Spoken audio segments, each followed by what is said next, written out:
So we can go through those VOD reviews those VODs if you'd like. Then I can show you general tips in like a custom game or something. I was thinking. Yeah, sure. You only by have... the replay I sent you. Yeah, I only sent you one. I know. You sent me a main tank one and an off tank one, right? Yeah, the off tank one was the last game I played yesterday's evening. It was quick play. And the one I sent you now, that was on Jack Oasis. And it was a loss, and I thought I didn't do anything. So that's like the one on the off tank. That was where I really was trying on positioning and looked like where I was on the map on my team. Cool. Like, are you gonna stream the VOD so I can check? Yeah, sure. Perfect.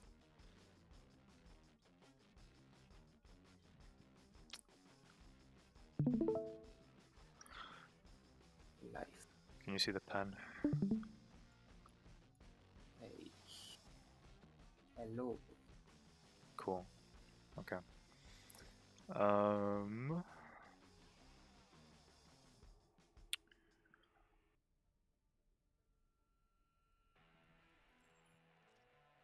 So, yeah, I'll just go through stuff, and if I see anything that I need to,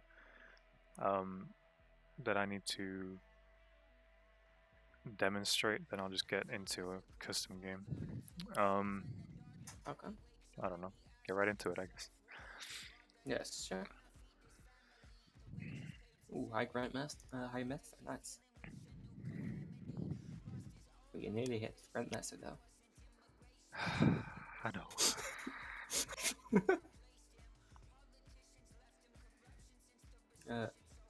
I should do the second one because it's not that thick. Off the dot. And sideways. You think so? Yes. Yes, nice. Okay then.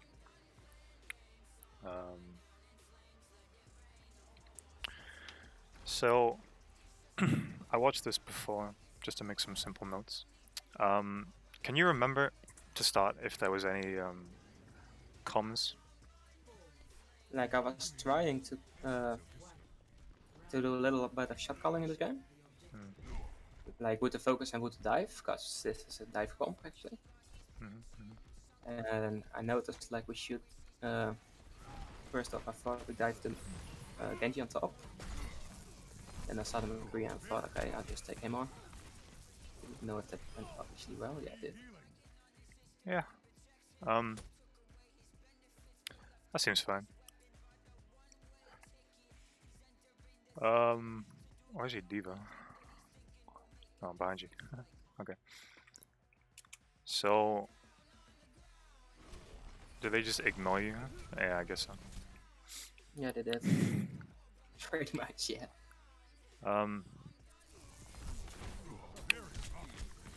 I think your shield peeking here is pretty good as well. I'd probably recommend trying to get to the edge of your shield as soon as possible though, because as you can see, I'm gonna use my pen here because it's fancy and I downloaded it. You're on half HP right now. Yes. From battling a McCree, and that's not good. Yeah, I think Monkey Bubble is probably one of the best utilities that you have in a 1v1, just because it completely nullifies anything that they can do to you if you manage to just like go from side to side of the bubble so they can't shoot you. But yeah, you did that pretty okay. I just get there a bit quicker maybe, I don't know. What you mean is like you probably used the shield a little bit higher in the air so you land on the edge? Yeah. Okay. So now you're just doing nothing, basically. I hear I said let's dive the Moira because she uses Fate. And on the side you got the left, I see Moira Fate to her, and then I thought, okay, let's jump her. So yeah, Anna hits a nade there. That was pretty good. Yeah, that's a fine engagement, I think. And then here, I notice Yes. you. Overextended a little. It's not Or really what? overextending. It's just Monkey. No, Roadhog does a lot of damage. Monkey does not.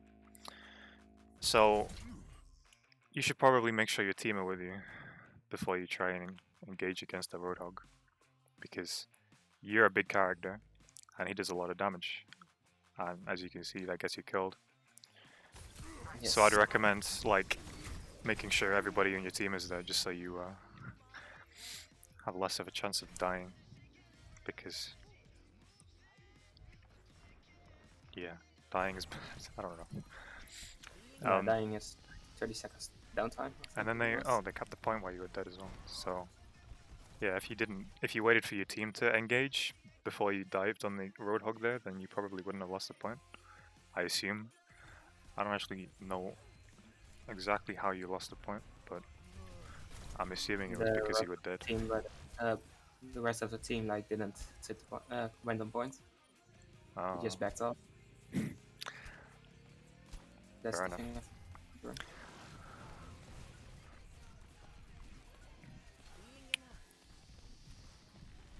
Here we're waiting for the team to get together and. So again, here your engagements are a little bit slow. Plus, at this point, you're just staring at a wall, right? You don't really know where anybody is. You don't know who to dive. Your Genji should be giving you information, maybe, hopefully. No. If not, the rest of your team. I was the only one actually talking. They were all in voice chat talking. So you see the Roadhog's on the right, which is good because he's away from his team right now, and you don't want to be battling a Roadhog, as we know. Wow. It's weird plus. So in this scenario, in this, like, you could probably shoot the Lucio a bit, I don't really know. That seems fine again. Your engagements seem okay, they just seem a little slow to me. And then this Primal. I think mechanics of Primal need a bit of practice, but it's pretty fine. I think I should actually try to take some time actually to do some juggle practice. Yana hit some good nades this game. Yeah, she did pretty good. But then I tried to get the team back to they over engage a bit, I think. Aggressive actually, and that's what we cost us. Oops. Wrong thing. Ooh. I think Diva dies here, doesn't she? Yeah. She did. So that's bad. That's very bad. I just said I'm not gonna push in because. So here I would just jump out, right? Because you're one down, and they're grouped up by now. I would probably just jump to the other side of the of this thing, just like jump all the way back here because you're down your Diva, which means that if this Roadhog hits a hook onto any of the squishies, then they're dead because you don't have defense matrix to protect you.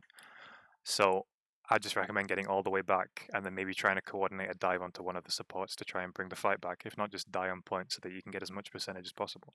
Yeah, that's what I said. I said like die on point and just push back low. Okay, like now. I went like just saying like everybody should just die on point. And then a widow, I was chasing, didn't go. Worked out actually.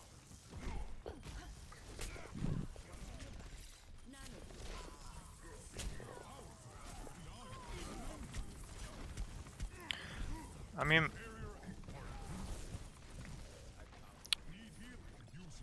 yeah, that seems pretty fine.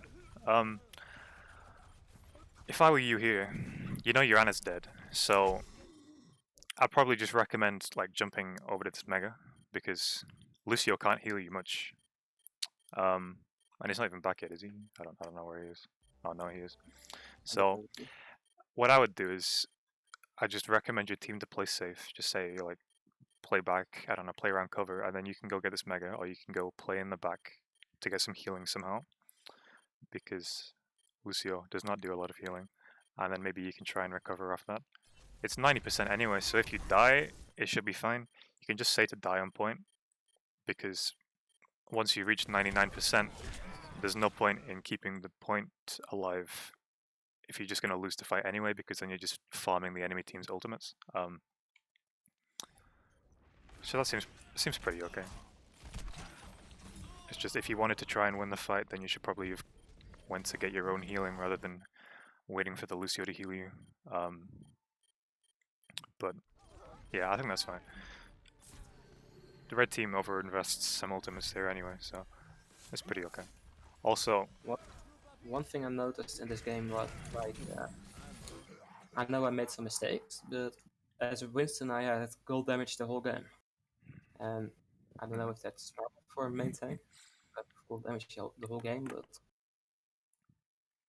I need to take a screenshot. Okay. Also, they have a Reaper and a Roadhog on the enemy team. So, if I were you, I would just switch, because they do a lot of damage. I know you switch later on, but at that point it's too late, but by now you can see that they have a lot of damage on the enemy team. And at this point, the only person that you can really dive is the Lucio, the Moira if there's no fade, or the McCree, I guess. Because you can't dive the Reaper because he'll annihilate you. You can't dive the Roadhog because he'll annihilate you. And right now it's just a bit too beefy to dive unless you roll coordinated on him. So yeah, at this point I would just switch to Ryan, to be honest. Especially if you can go like Ryan Zarya or something, because Ryan and Roadhog is not a good combo, because they don't like help each other out. Like Zarya can bubble a Ryan, but there's nothing helpful that a Ryan can do for a Roadhog and a Roadhog can do for a Reinhardt. So if I were you, I'd just switch. Say that you're switching. Maybe ask your diva to switch when she's used bomb. But at this point, they're getting some percentage, and by the time that you do switch, they're already on 90%, which is a bit too late. yeah. Okay.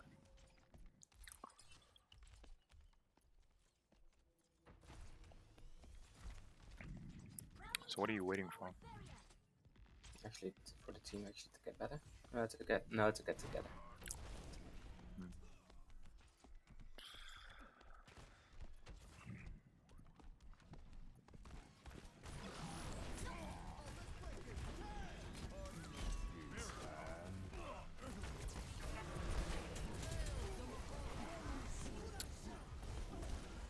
So they use both support ultimates.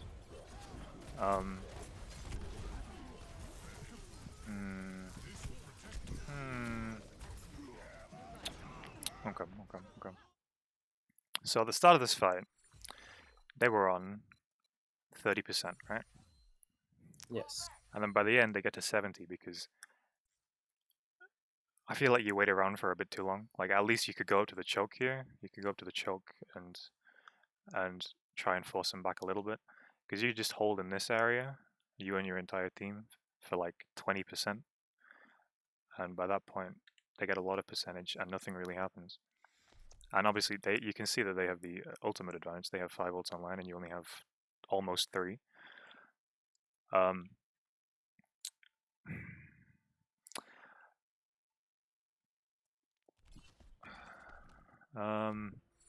The diva getting hooked is pretty unlucky, but it's better than a squishy getting hooked, I guess. Also, again, the primal. I mean, that's just practice at that point.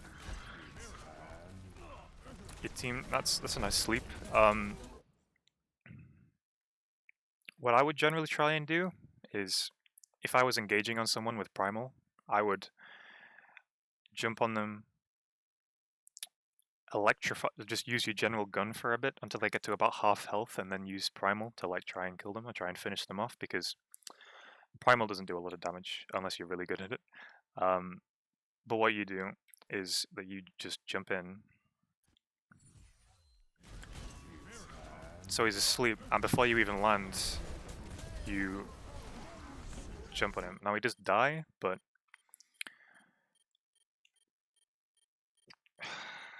if he had more health, or if you were going like 1v1 against him, then you should probably try and wait before you use primal, especially because it gives you 1000 HP, right? Because whenever you use primal, your health goes automatically to 1000. So if you get to 1 out of 500 HP, and then you pop primal, then you'll get back to 1000 HP, which again is good in a 1v1. So in this scenario, it's pretty okay with what you did, but if I was trying to 1v1 somebody and I really wanted to win and I had primal, then I would have to wait before I used it. Again, the mechanics could use some practice, but we can go over that in a bit after we've reviewed the rest of the VoD. And then again, you get caught out by the Reaper and the Roadhog, who end up killing you. Again, you saw how quickly you died, because they do a lot of damage, especially when they're together. He uses Shadow for some reason. Wow. And then there's a lost fight. And at this point, it's last fight as well. Yes. So, I think what went wrong with that fight was just how your D.Va got picked up first, and how the enemies had ultimate advantage. Primarily, at least. I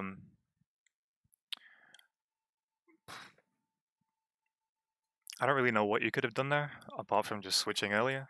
Because, I mean, they did have ultimate. They had 5 ults, as I mentioned, and again, that puts them at a significant advantage over your team. But yeah, I think we lost. Yeah, yeah. round. And I'm not sure what you could have done better there, to be honest, apart from just switching. From the point that I switched and like the overtime end, or if we even ticked, no, we didn't even hit the overtime. I actually started a little bit blaming the D.Va because she should have been touching after at less. He went to the left and she should have just gone straight forward to point. Maybe not the best choice to actually call someone out for that. Did you lose your touch? No, no one touched. Like, D.Va went to the left, that's why I meant. Okay, so the main things that went wrong that round is just, in my opinion at least, you didn't switch enough because they played counter dive and you didn't accommodate for that.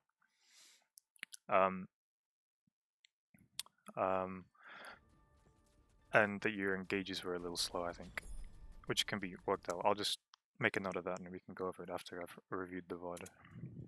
Yes. Switch earlier. Target prioritization. Cool. So, second round, you're on Ryan now, which is good, because they're still running Roadhog and Reaper.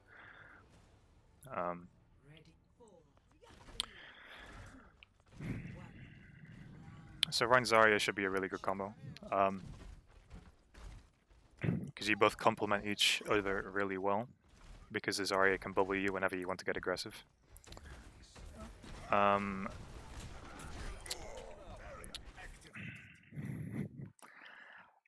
This was a very aggressive charge. It obviously worked out, but I wouldn't recommend it, because this McCree should have flashed you, but he didn't, for some reason. When did he use flash? I wonder. Let's rewatch that. So you charge in.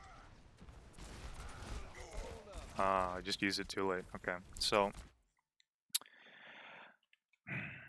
did you even see the Reaper when you started the charge? Yes, I knew he went on the right upstairs because I saw him walking right before, a little bit back.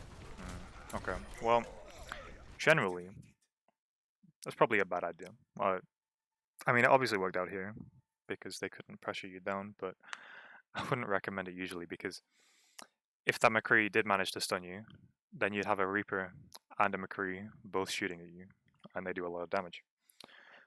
Obviously it worked out here. Another thing you could have done is just ask your Zarya for bubble. I don't know where she is. She's over here. Because in that scenario, then if you did get bubble, then you wouldn't have been able to get stunned. which means it would have been fine anyway.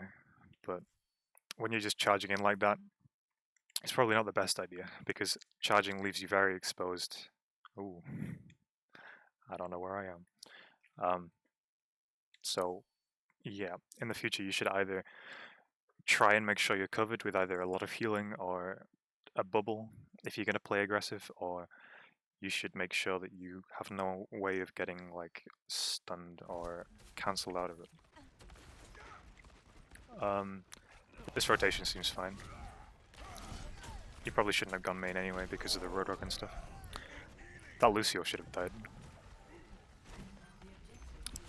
And then I think you lose this fight because your Ana died early, right? Yes. This whole game went pretty bad, I think. I assume this was just a suicide charge, just to get a lucky last pick, because I don't think much could have been done there. I want to rewatch that actually. So,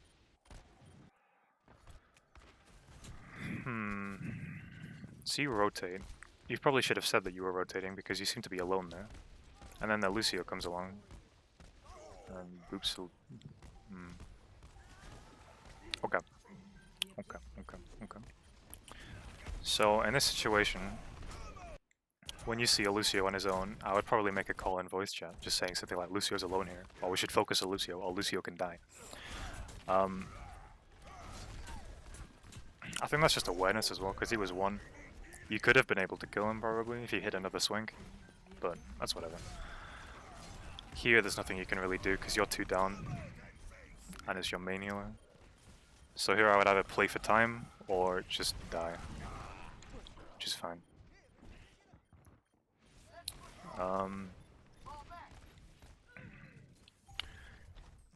I don't know what Yazari was doing. I think that's just...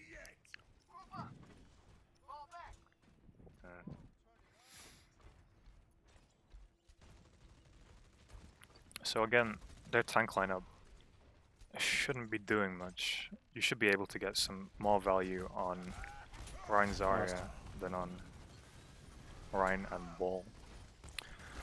Here you should either ask for bubble or the Zarya should bubble you in.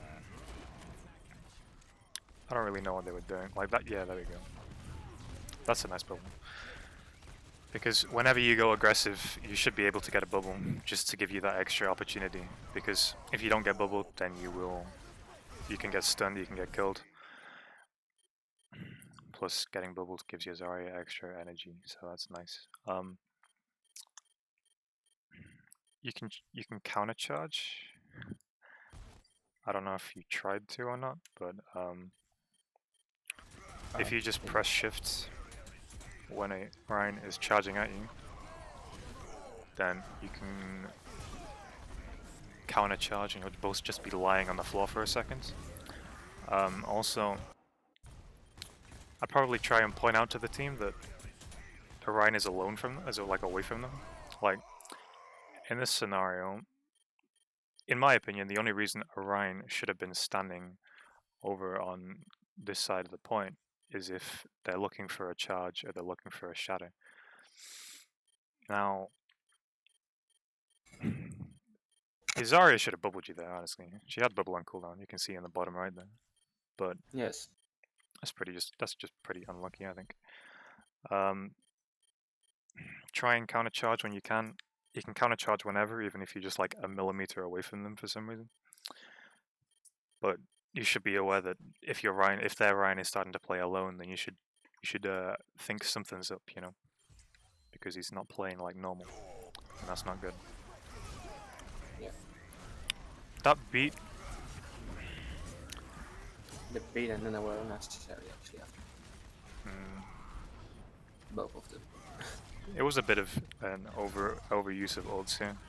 Why did your Ana go? Why was your Ana over here? What? Your Ana? Oh, she gets booped. Okay, that's her.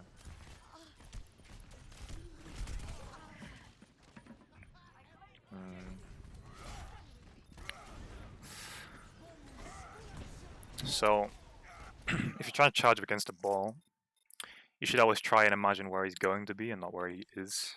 So here, when you charge the ball, which is, I think I went a bit too far back.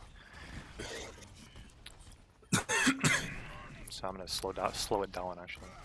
Okay, so you charge him, right there. Okay, so in the time that it takes you to get from here to this wall, he will move, right? So if I were you, I would either wait for him to go around again. Actually, yeah, I'd just wait for him to go around again. It's going too fast for you to be able to move, right? So if you want to charge in this direction, you need to wait for him to be like here, or like even further back, because obviously, if we run the whoops, then yeah, it takes you a second to even get into the position, and then by the time that you're charging, he's already next to you. So Yeah. you need to make sure that you charge ahead of where he currently is, so that by the time you get there, he will have like met you, or whatever. So that's just unlucky or practice, I guess. And then they win this fight because they just stall it out, I think. That shadow, it would have been fine. I think it would have been fine if you managed to. Did you kill the Reaper? Nope. I booked away 2 times. So that's another good way of stopping a ball, is to just shatter him. So I think if you manage to shatter the ball there or as well, then you might have won. Although judging by how the rest of the team is already back, then maybe it's just worth resetting at that point, because they're already on 70%.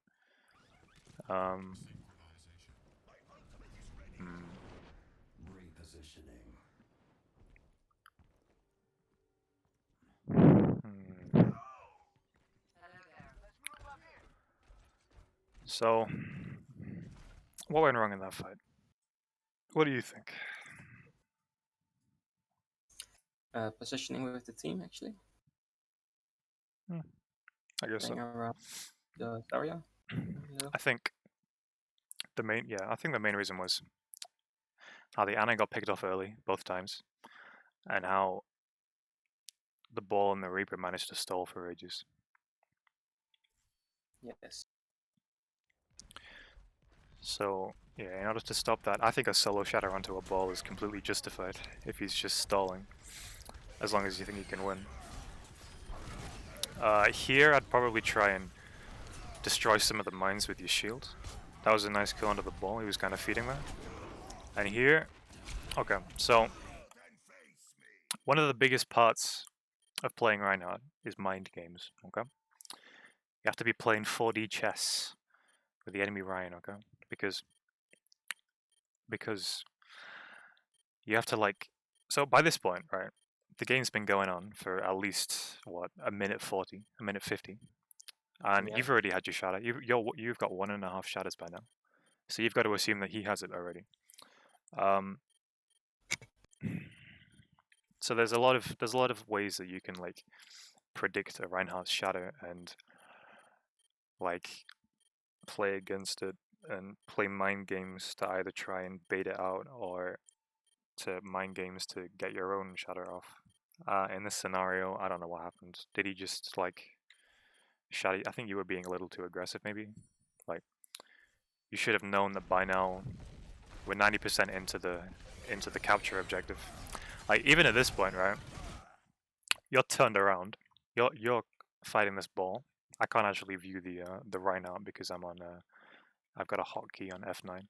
But like at this point, especially when you're turned around, this Reinhardt could have just shattered you already.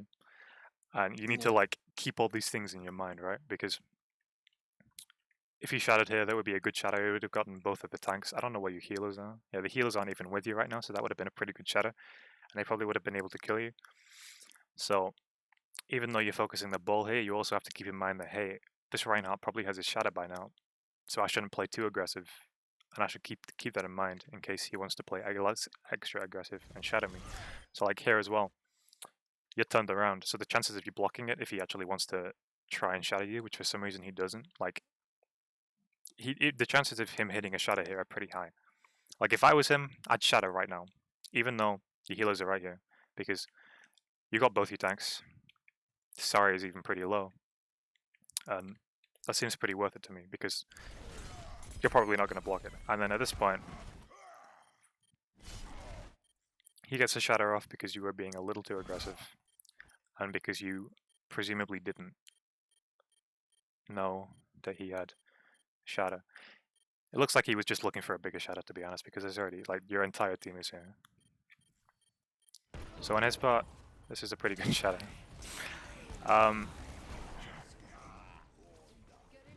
So yeah, you should always be keeping in the back of your mind, like, how much ult charge do I think the enemy Reinhardt has? Because you need to be blocking. Wow, you need to be blocking the. You need to be blocking these, right? And most of that comes with practice. Most of it comes with experience. How much Ryan have you actually played? Oh fuck. Why are you?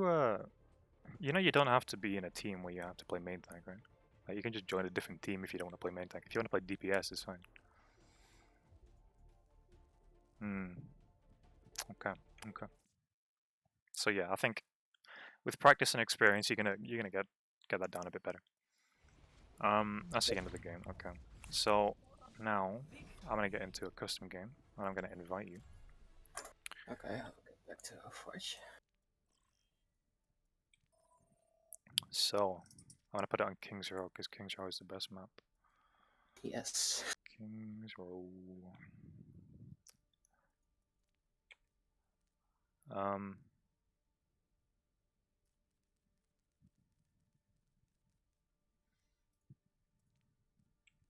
Okay. So, a couple things with your Winston, right? I'm gonna go over some general mechanics and general tips that you can use as a main tank player. So I'd like you to pick Monkey, please, to start off with. So, Monkey. And you wanna do a 1v1 or something? No, it's okay. So, first thing, when you jump with Monkey, you should hold your spacebar at the end so that you can keep your momentum a bit, right? Because if you jump and then you stop and you just keep moving, then it's slower than if you jump and then as soon as you hit the ground, you hold your spacebar to keep your momentum a bit and do a jump, right? There you go. Oh yeah. And then gets you a bit further, especially if you find yourself jumping a bit short, then you can just continue forward.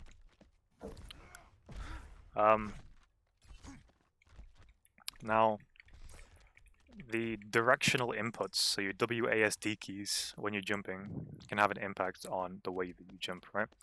And jumping can be pretty important for, especially in a 1v1, if you're trying to like zap somebody and then you need to jump around them and like to get around them, so they have less, they don't know where you are and stuff. So things that you can do to manipulate your jump. So if you hold a key before you jump, so if you hold your W key and then jump, then you'll move further forward than if you jump and then press your W key. So if I jump and press W key now, then I've gone less distance than if I start moving beforehand and then jump. And it's the same thing with S, or your back key. So if I want to do a short jump, yeah, so if I start moving backwards and then jump, then I barely move at all, which is especially useful, again, if you're trying to 1v1 somebody and you just need to either get the jump damage in or just get around them somehow. Oh yeah. Then, if you use the momentum trick and use your bubble, then actually I'm going to turn off cooldowns because I can't be bothered waiting. Heroes general cooldown time, no, 0%. Restart. Okay, so you can use that momentum trick with holding space. Oh, we're on. Okay. Oh, I didn't know the map changed. Okay.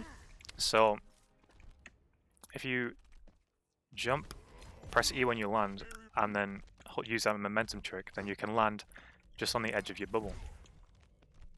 So if you... So I ran about here, I placed on my shield, and then I'm already at the edge of my bubble, which is especially useful when you're in a 1v1, right? Because, yeah, shield peeking is very important when you're a monkey, especially if you're against somebody has like projectile damage or something. Like if you're against a Reinhardt, then obviously it doesn't matter, but playing around the shield is important, right? Because if they go on this side, then you have to go to this side of the shield. If they play on this side of the shield, you go to this side of the shield. And it's just like a... Yes. Yeah, you get it. Yeah. Also, I'm gonna record this, by the way, so you don't have to remember it all. You can just like go back to it. When you land, you should melee as soon as you land, if not like right away, just to get some extra damage in, right? Because when you land, I don't know how much damage it does. It does like 50 maybe. I have no idea. Wait. So you should so that you can actually like animation cancel if you do it at the right time. And then it just does some extra damage to you. So as soon as you land, you melee, and then you deal the melee damage and you deal the jump back damage, which again is useful in a 1v1, right? Because if you're diving onto somebody, like if I'm an attack and I'm diving onto you, then I can just melee jump back damage, which is already a significant amount of burst damage, and I can just zap you down easier. Because if I just jump onto you and then start zapping, then it's going to take longer.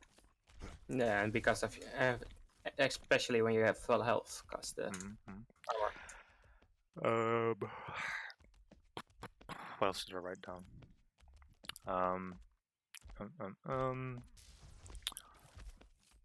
Knowing when to switch as well. So if the enemies are playing any characters with a high amount of damage, or if they're playing a lot of characters with movement abilities, then you should probably just switch off dive, because dive is only really good against like team compositions where the enemies don't have much movement ability, or Yeah, like welcomes from Ridley. You mean welcome, I think. Yeah, I guess. So like in the VOD that we watched, a lot of the characters had movement abilities, or they had high damage. So you should have switched earlier. I think that's everything I have about Monkey, at least for general use. Cool. I'm going to move you to spectators, and then I'm going to put on a juggle practice thing that I have. So,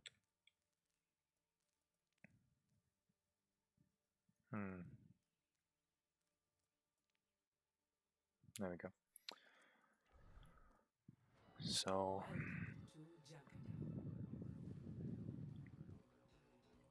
this is just a workshop thing that I have for practicing some monkey juggles. Okay. So I'm gonna send you some YouTube videos that I found helpful.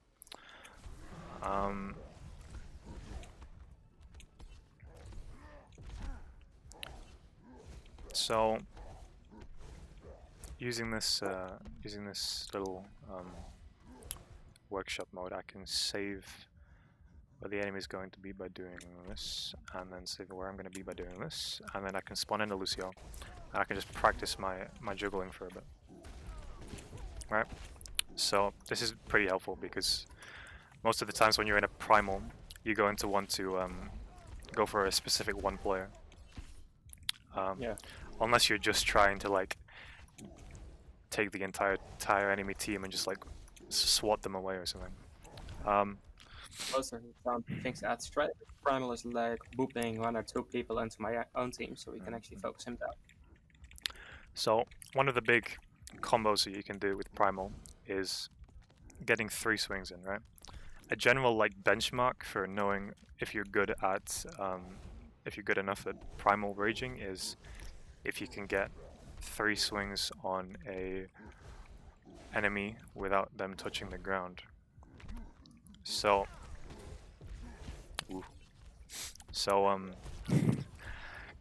one thing that you should do, so the combo goes, right, you press your M1 to swing with your left hand, and then you press your M2 early before you jump, so that as soon as you land, you can swing again, and that way you can get 3 hits on somebody, which is very useful if you're trying to make them go over a long distance.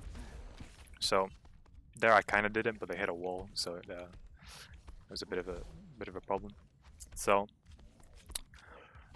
what I try to do with Primal is I either get them into a corner just so they can't escape and I can just whittle them down, or I try and boop them off the map. Oh, I think I've messed up. Okay. So there, what happened was, I M1'd that Lucio. Then I M2'd before, or M1 again before I jumped, and then by the time I landed, I hit the M. Okay. It's hard to explain, but Yeah, I see what you mean. I see what you mean. if you, I'm gonna send you the video that explains it better, because I am not explaining it very well. XQC make one video of it? I think Kaki made one. Yeah, okay. So I thought it was Jane make one too. So yeah, chaining. I don't know what they're called. Swipes, I guess. I don't know. Chaining your M1s together so that the enemy goes far away can be pretty useful. I want to get him into a corner so that I can like. And the other use for Primal is getting them up against a wall or into a corner, and then you can just keep them up and eventually kill them, unless they're getting pocketed, I guess.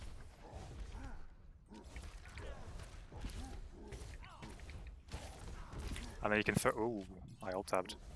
And then you can throw in jumps in there just to get that extra leap pad damage. So if you do one of those hold S and then shift, then you just don't jump as far, so you can keep them in the corner and then keep on swiping, which is pretty helpful. Yep.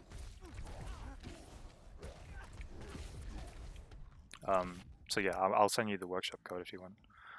Yeah, okay. Yeah, sure, send it. Oops, I left the actual game, okay. Whatever, I'll just go to the lobby.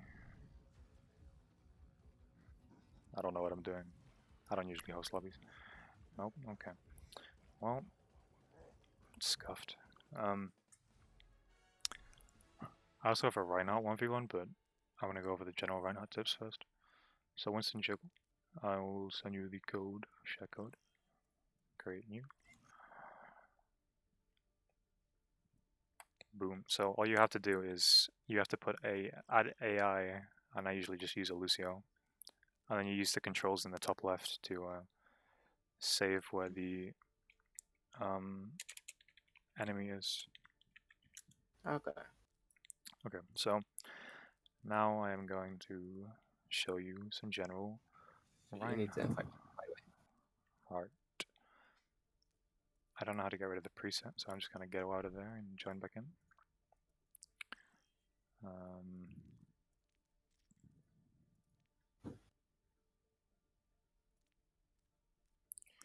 Okay, so Reinhardt. Reinhardt is probably the most common main tank that you're going to play. I think it's the hardest one, actually. So, a general tip in Reinhardt is to try not to use shift a lot. And if you do have to shift, then you should go for the shortest distance possible, right? So if I was here and I wanted to if I wanted to charge for some reason, then I would charge to here or to here instead of over to there, because that's like a lot further. Because when you charge, it leaves you incredibly susceptible, or like it increases the chances of you dying, basically, because you can't attack and you're just like charging into the enemy team, and chances are you're going to die. So if you do have to charge as close as possible instead of as far as possible. So I think with Rhinos, could you stand still for a second? So I need to get so I can't hit you from. Stay still. Wait. Okay. So there's a distance that Ryan can swing from, right? And his attacks go in an arch, kind of, or like a cone, I guess. I don't really know. So I can't hit you from... I can't hit you 5 from meters. here, but if I'm swinging and I turn to your left, then I can hit you. And if I go from your left and then I can go to the right, then you can hit people from further away, right? So that's just something that you need to get down. Basically, if you look to the side that you're swinging on, then you can hit people from further away. And that's very important because generally, especially if you're trying to 1v1 somebody and they're too far away, then you should just like do the do that camera motion to make sure that you can hit people, or that your chances of hitting people are as high as possible. Okay. Also, it's also important to know that Reinhardt's swing can be cancelled at any point by using any of his other abilities. So one thing that I always like to do is, if you're playing Zarya and the enemy Zarya is right in front of me, then I might try to fake a swing and then shield. So when it gets to here, before I've hit you, I'll just swing, right?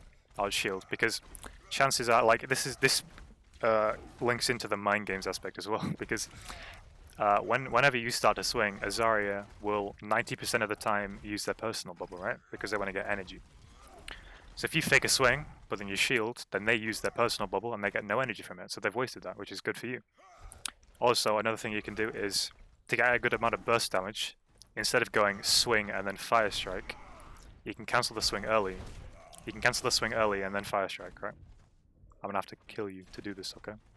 So I can end it early and then swap fire strike, and I deal a lot more burst damage and it happens quicker because instead of waiting for the entire swing animation to be over, I can just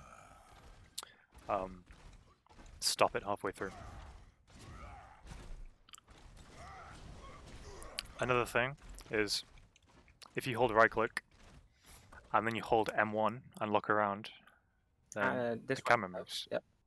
And then if you hold M2, you turn M1, then you let go of M2 while still holding M1, and then hold M2 again, you'll automatically turn around, or turn to where you're looking, right? And this is important because you can use all your abilities again. So I can just turn around and charge. It's also important. It's also good for using shadow. Some people try to be fancy and do like 180 shadows using this tech, but I don't really use that. It can be helpful for like shielding and then turning around, or if somebody's on your left but then you see somebody's on your right, then you can just turn around and shield both directions. So yeah, a big part of Reinhardt's gameplay is mind games with the enemy's Rein or with the enemy's Zarya. Ooh.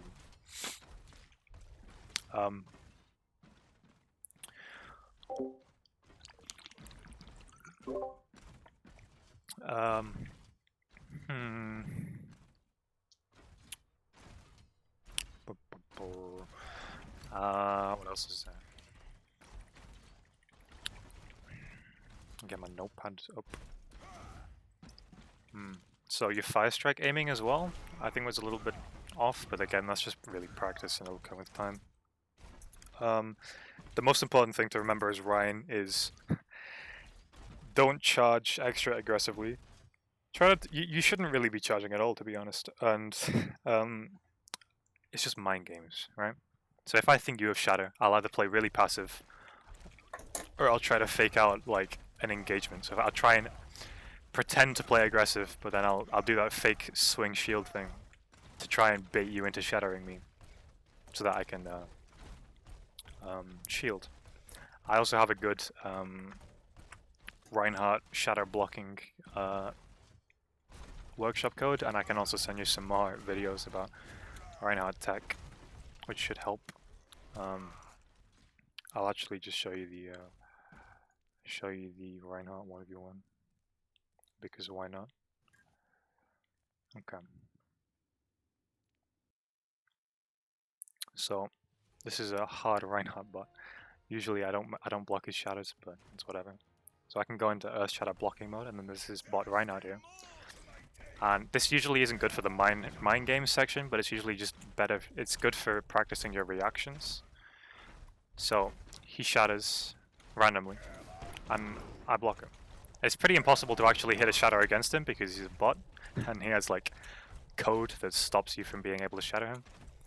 But you can just like try and drop your shield randomly and block his shadows. Okay.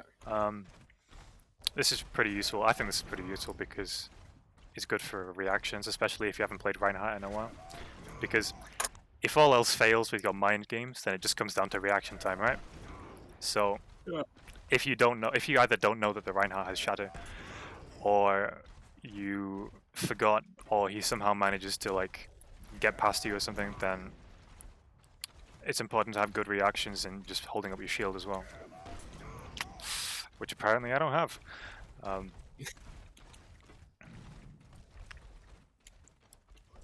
Then also there's a bunch of other modes, so you can do corner swing practice, like I told you before, which is just practicing that long distance, getting a feel for the range of those long distance swings. I'm gonna lose. Oh, nice shadow. Okay. And then you can also just do a general 1v1 where you get extra ult charge. I usually lose against this bot because he's pretty good, to be honest. So yeah, I think this is pretty useful. I usually just mainly use the Earth Shatter blocking practice just for that reaction time. But if the rest of it helps you, then go for it. I'll send you the code for that as well.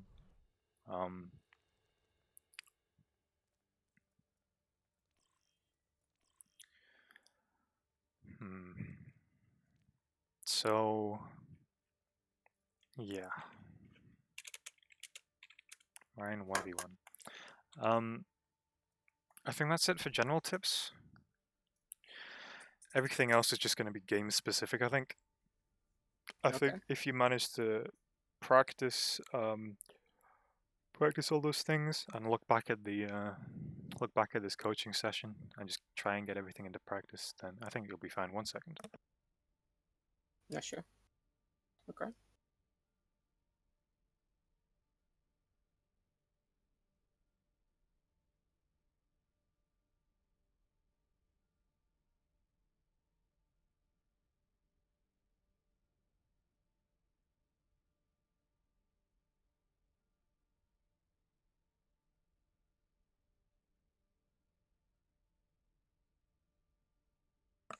Sorry about that. Okay, so we can go over your Zarya VoD if you'd like. I don't mind. Sure. We have time, so. Look at the stream. Do you have any other replays at all? I have some. I don't know which one is really good for this. I think I have some, yeah. Well, do you want to learn off tank as well, or do you want to just learn main tank? Because I can go through this Route 66 game, but you only played Zarya. Yeah, sure. Let's see how this one goes. Okay. Zarya Route 66. Okie dokie. God, what did that?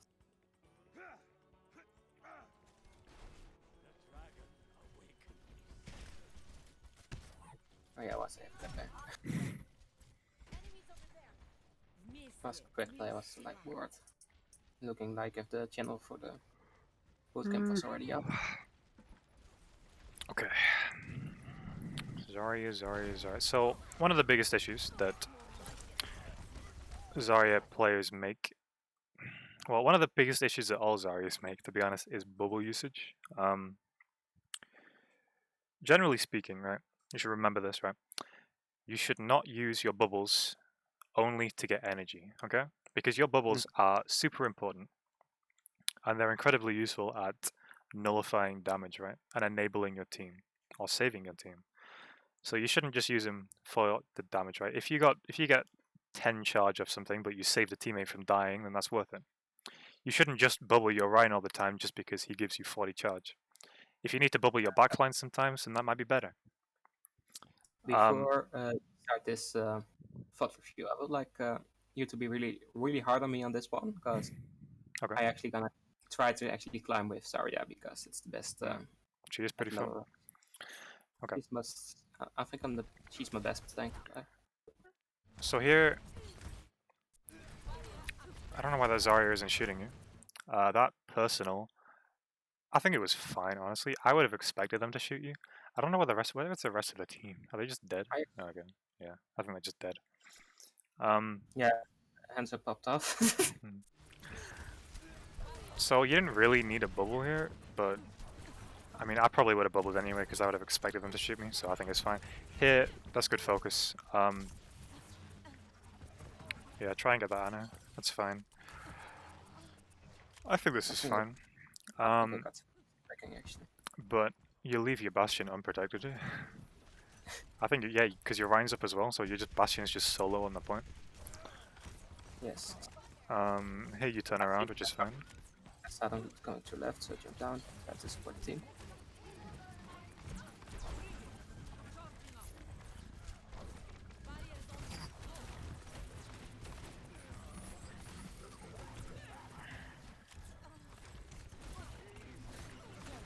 I got 2 kills.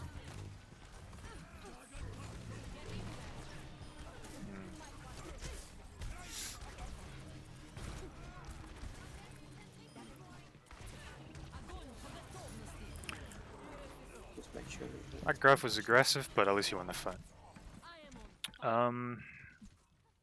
So yeah, bubble usage was pretty okay there. Especially onto that brick that got hooked by the Roadhog. I don't know if that was, I don't know if you meant to do that or not, but it worked out. Here, that personal bubble was probably not a good idea because a good Roadhog will just wait for it to be down. And at higher SRs, people will just stop shooting your bubbles. I'm too far forward. So you use bubble here, which would have been fine if you got back faster or if your Reinhardt was with you, but he's on point right now. So that Roadhog, well, that Roadhog waits for your bubble to be down and then he hooks you. And since the rest of your team isn't really there yet, then that could have been bad for you.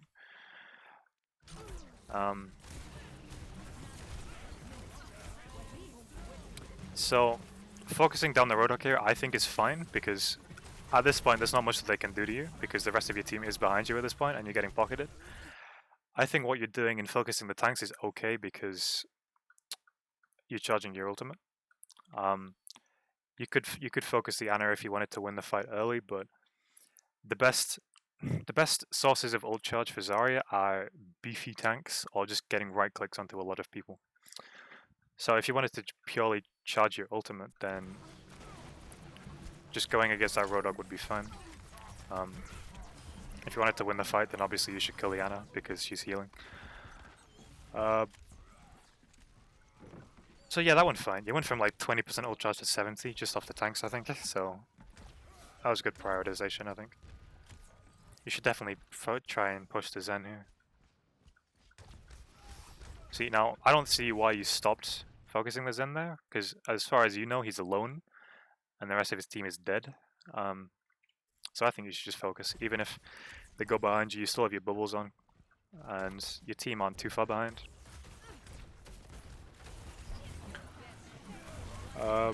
Another thing is this graph. So where are we up to? 334. I'm gonna go into a custom game real quick. So oh yeah, right. Maps. We're on Route 66. Route 66. So that graph would have been good if you had the follow-up. Obviously you didn't, so can you pick Zarya, please? Obviously you didn't have the follow-up, so it wasn't as good as it could have been. I'd like you to come over to where you used that graph, just so I can show you something real quick. What do you want to show me? Like the jump? The hop? Yeah. Ah, okay.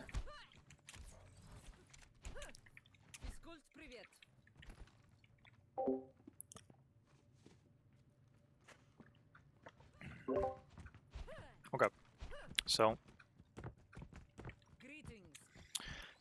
you can use this thing right here. Oh, you destroyed it. Okay. Well, if it wasn't destroyed, but yeah, you can get over to this high ground. So this would have been good because you were high charge in the VoD, I'm pretty sure. And you could have just Yes. grabbed them here and killed them. But instead, you chose to grab them from all the way over here, which probably wasn't a good idea because your team weren't really up with you. But if you were over here, you probably could have grabbed, and you probably could have gotten a couple kills and just consolidated and just won the fight even easier.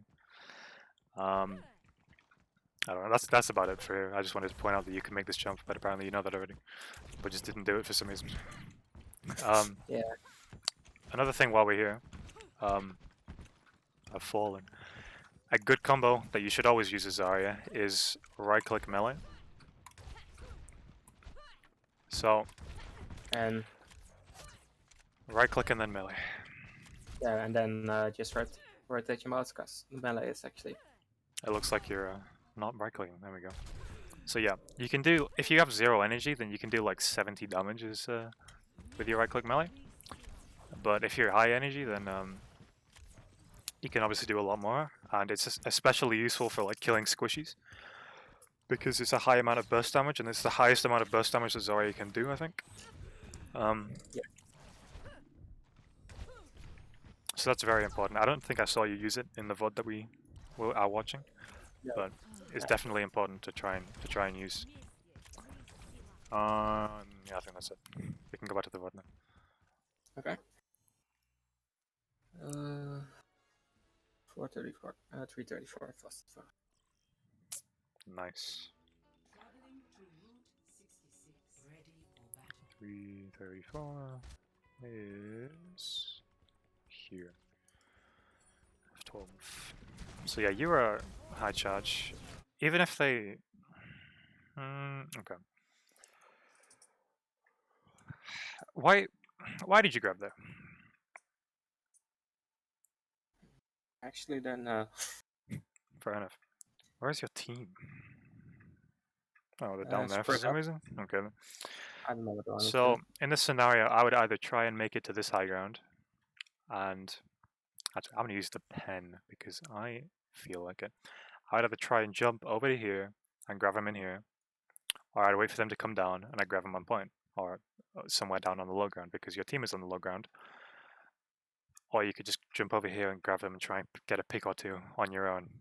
I don't know if you expected them to have Transcendence by now. I didn't expect them to have it, but forced it, but yeah, that's fine. I think that's pretty okay. Now I would try and go for, I guess, the people closest to you, because you don't want to go for the squishies in this scenario because you're on the high ground here and you'd have to go all the way over there to go kill the McCree when he drops down, or the Ana when she drops down. So I would either go for this Doomfist or this Sigma, or again you can just jump over and shoot down from people from the high ground. Let's see what you do though. I think I'll stay there. I don't know.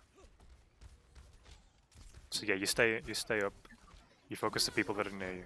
I'm fine with that. That's a nice bubble to drop. Was that intentional, by the way? Yes. Bubble onto the meteor strike. Nice.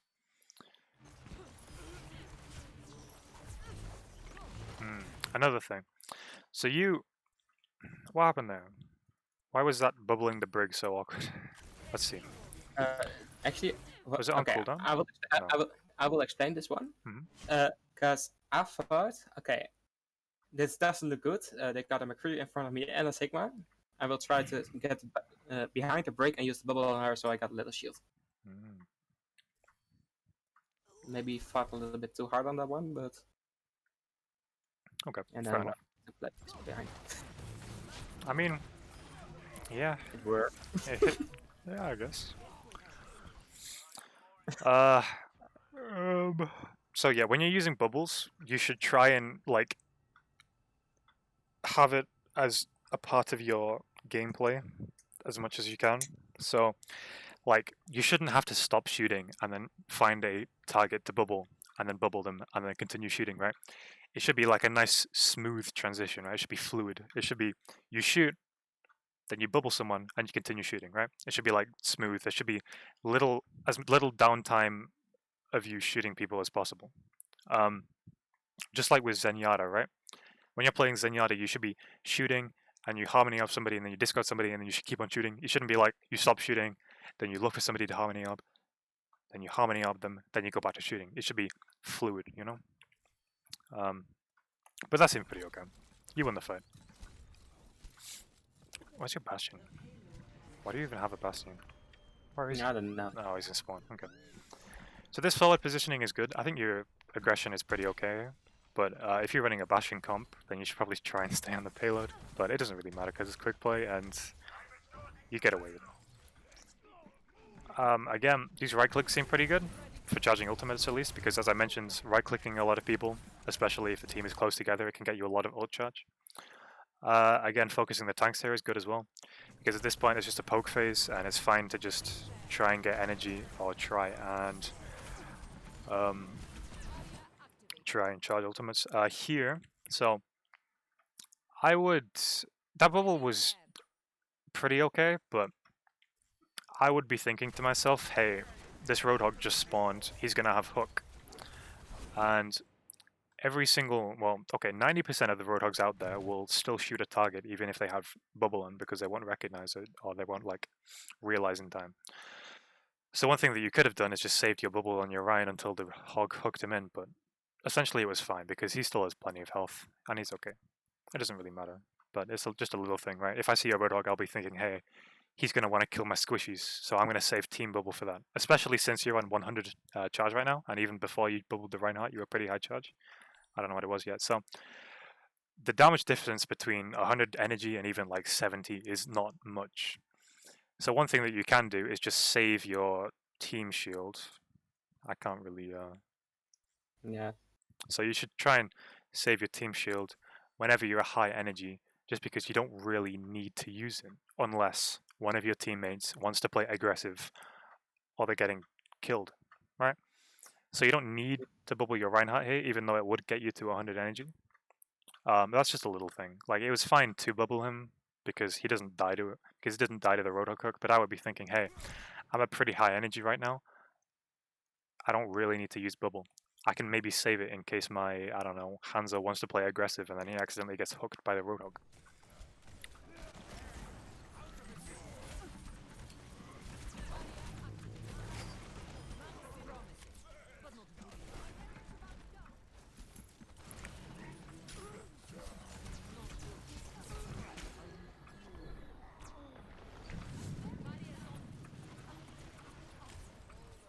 So yeah, here I would play aggressive on the supports. This will be an amazing opportunity to right-click melee the Ana, because she's alone, and you could have killed her quicker. That's a nice graph, but it's important to remember that Sigma can eat things, so... Yeah. Again, when you use Grav, it's another mind games thing, like with the Reinhardt play. So one thing that a lot of people try to do is fake out a Grav use. I'll show that in a custom game later, but you can fake it out by doing specific things. And then as soon as you either bait out the cooldown, for example, like with the D.Va as well. So D.Va is one of your biggest counters for ult usage. Obviously, you counter her all the rest of the time because you can just hold M1 on her and she can't do anything about it. But when you ult, then it's a big problem, but I can show you about that later. So that graph was fine, but it's important to remember that you might have gotten it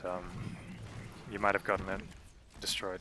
Here, Eden rather. You probably should have bubbled the Bastion there, because you see that what's going on. This Bastion is getting bullied by 3 of them. So where's the Bastion? Oh, he's on high ground, okay. So the Bastion drops down. There's a Reaper and a Roadhog on him, and then there's a McCree.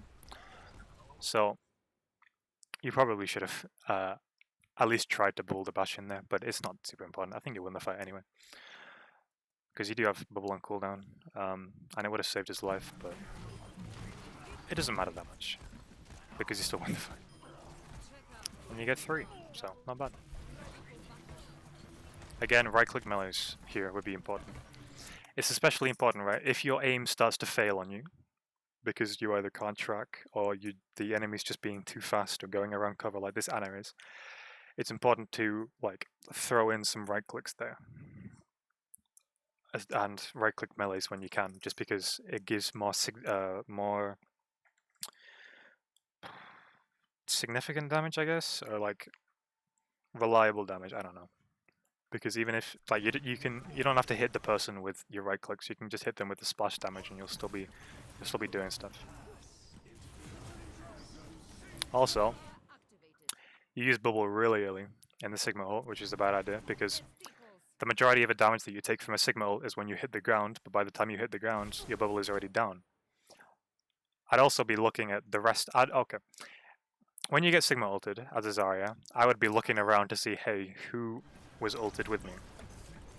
Because if there's any squishies that are bubbled with you, like in this, when you get ulted here, your brig gets in it as well.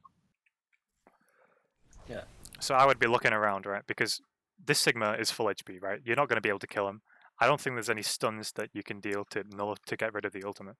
So I would be looking around at your team and thinking, hey, who has the highest chance of dying to this? And then you'd bubble them as soon as you start to drop. Because your brig gets hooked here. And then they hopefully die. They should have died here. Somehow they don't. But yeah. If you looked around and saw, hey, there's a brig in this ultimate, because obviously brig has a higher chance of dying than a Reinhardt does, because Reinhardt has a lot more health. So I would try and bubble your brig there, even if you didn't know that the Roadhog was there, because the brig is going to be in a worse off position after the Sig ult than the Reinhardt is, especially because the Reinhardt gets nanoed apparently. But that's the little things again. I don't know. Are you understanding this at all? I feel like I'm going a bit too fast. I understand. Like, I understand it. Like, and then you win. Okay. Custom game. Okay, so baiting out. I'd like you to pick D.Va this map, please. okay. Okay, so do you play D.Va at all? Not a lot, but I can play her. That's fine. Okay. So, have you ever intentionally ate a Grav? A few times. Cool. So, the biggest indicator for a D.Va player when a Zarya wants to Grav is they change up their aim, right? So I'd like you to play in front of me right now. Come over here. Okay. So if I'm zapping around, I'm at the enemy team, and I'm suddenly like bap, right? Or I'm looking down, or I'm looking around, right? Instead of what I was doing, which was aiming at a specific character, I look down or I look off somewhere else. Then you're gonna think as a D.Va player, hey, they're looking to grab the ground, right? Because why else would a Zarya randomly look in a different direction? So when I look down at the ground, I'd like you to DM, right? So from that, you can bait the D.Va into using their defense matrix, because you start zapping around and then you look down to grab, and then they use defense matrix thinking, hey, that Zarya is looking at the ground, they're going to grab, so I can eat that. But then you use these mind games again. It's a lot of the tank play is just mind games. So you look down, the D.Va defense matrixes you, and then you know that the defense matrix has like what, a 2-second cooldown, a 1-second cooldown, so that gives you a nice little window to grab for free. And that's one of the biggest and most important mind games that you can use against a D.Va, just like shooting and then suddenly stopping, like baiting it out and making it like obvious as well. Like don't just like do a little move, you have to make it obvious so that the D.Va definitely knows, hey, this Zarya is going to ult right now, but then you don't, and you bait them, and then you grab when the defense matrix is down, right? Because Graviton can really make or break a fight, right? And if it gets eaten, then you're going to be sad. But if you manage to bait out the D.Va, then it's a lot better. I think that's mainly it. I think that's all the basics for Zarya for now.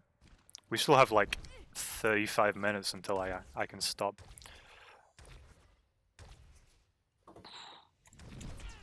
Hey, I made it. So yeah, can you come down to the ground? Again, so if you're trying to climb with Zarya, then the things that you should work on, like every Zarya should work on, is bubble usage, which I can send you some videos about, and your right-click melees. Those are the bread and butter of Zarya's kit, right? You have to, these are the most basic, and they're the things you have to master, right? So if I'm targeting you down, as soon as you get low, I'm going to try and get a right-click melee. I'm going to send you some videos again. I'm going to send you videos about all the characters that I have coached today, because I'm sure that they can just demonstrate better than I can. Yeah. But yeah, if you work on your bubbles and you work on your right clicks, then yeah, I'm sure you can climb.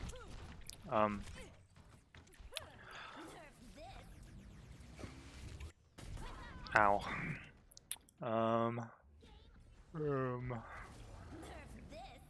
I killed the master. My will is unbroken.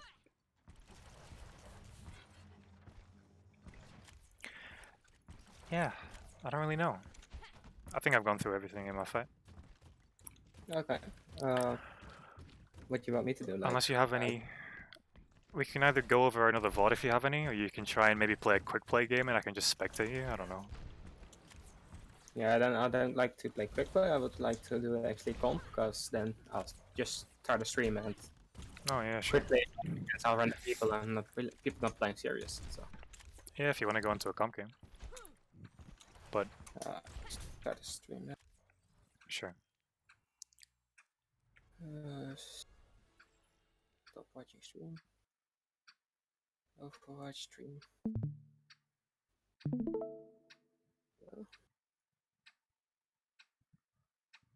Join stream.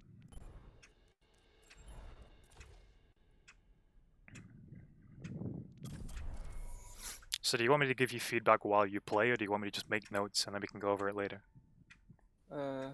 What you prefer actually? Well, I don't want to make notes like while you're actually playing, or like mid-fight, because that might be distracting, so I'll just, maybe I'll talk between lives or between rounds or something.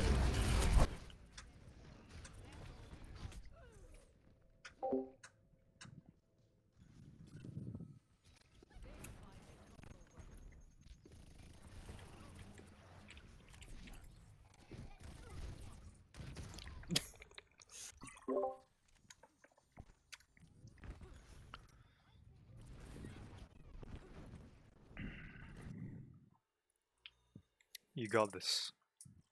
I'm gonna mute so I don't disturb you. Oh, go ahead.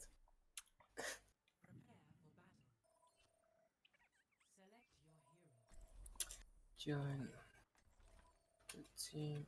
Oh, everyone is in. Hello, team. Hello. Okay, nice. What People about finally talk. Reinhardt instead of Roadhog? Chat is like a melody in my head. Okay. Together we are strong. I play Genji for Nano play the game. Yeah, Genji will be fine to play. Yeah. My next, I don't know. You maybe like to go Dragon or something, like hands up, or some kind of hit scan in case they got fair.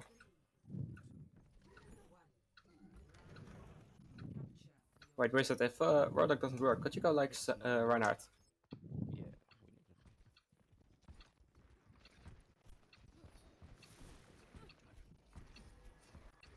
I should push out to the left. Try to take the hard ground maybe a little.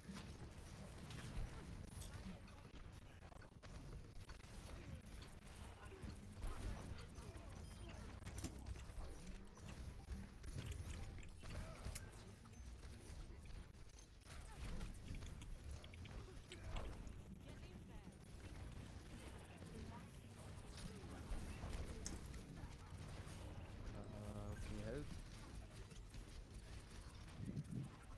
What is half?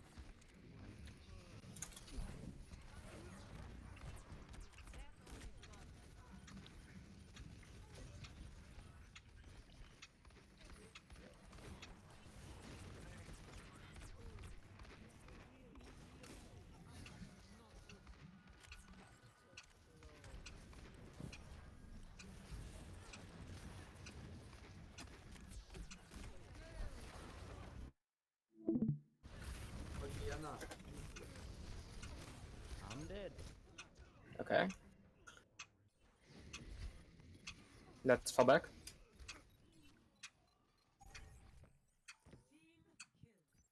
Hawk, coach you like main tank. Ren has ulti. Or not?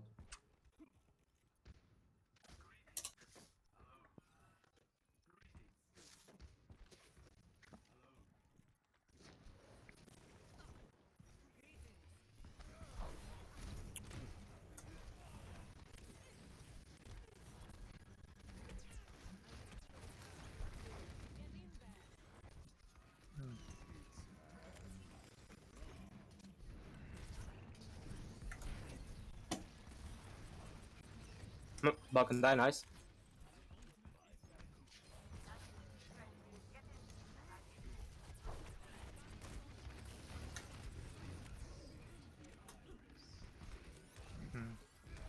Kenji, why did you use ult?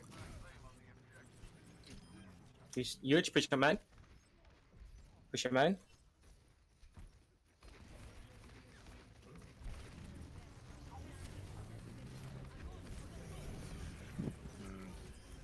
Should have expected fight though.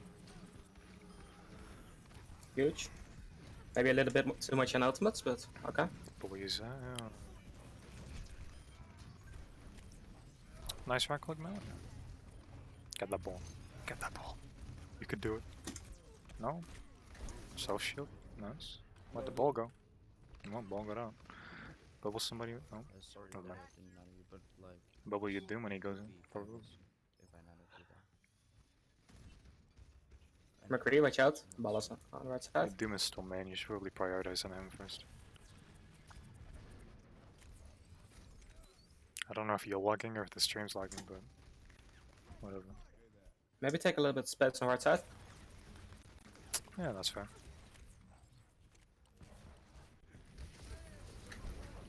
Self shield. Nice.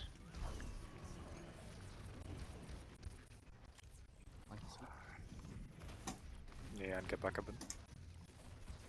Since the enemy team is really split, but we are right up. Not bad. I'm watching a slideshow, Pepe hands. Pick for me. I pressed tab here to see you can ditch, but that's whatever. On the right side. Right click melee the more. Ah, that works too. Balkan die. Nice, huge Nice hook. hook. Huge hook.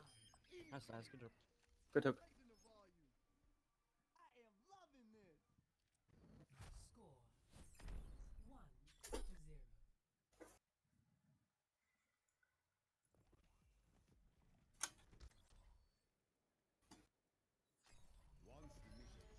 Rodok, are you actually in voice chat?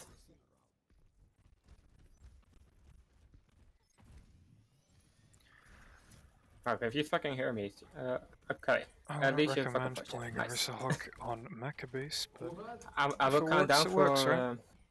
the combo. or Just save Zarya's your hook for probably that better, but you do you. I'm sure it can work. Going right side as well. I mean, yeah, I guess it's fair. You don't really want to play close with Arisa Hawk. Let's take the right high ground. They're on the left. Oh, is this frozen? Oh, it's because my Overwatch is opening. Watch me.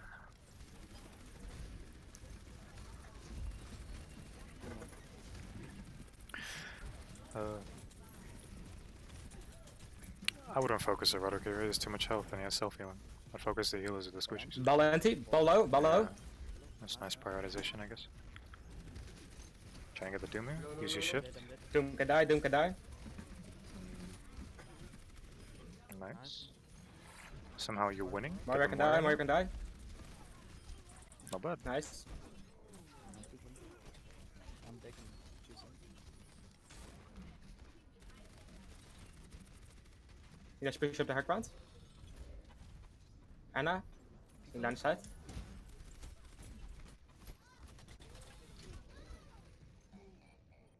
You didn't pick for me. Doom, get the fuck out of there. Ah, use ultimate. Okay, guys, fall back if you can. You could've Otherwise, gotten just die now. out with ultimate, I guess. That would have been fine. Rodok, just die in point.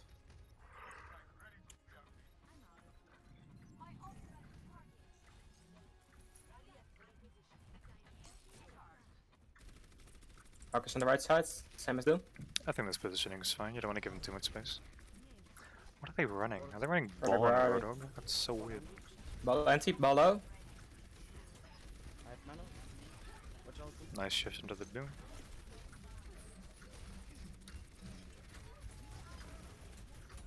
Oh fuck, sorry. They're using all ults. Guys, they use ults. Ball low, ball low. Nano. On the break because she is stupid, but then she Let's push a point. Let's push a point, guys. Everybody drop down to point. Nah, I should just die here. That's whatever. It happens.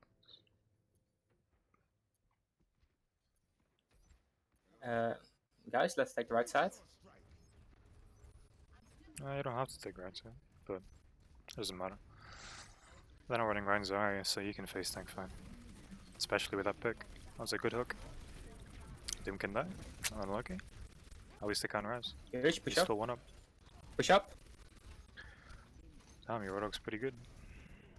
Hawk, come with me. We're gonna pull the N out. Hawk. I don't think you should really be flanking on Arisi. You can just go to point here. Yeah.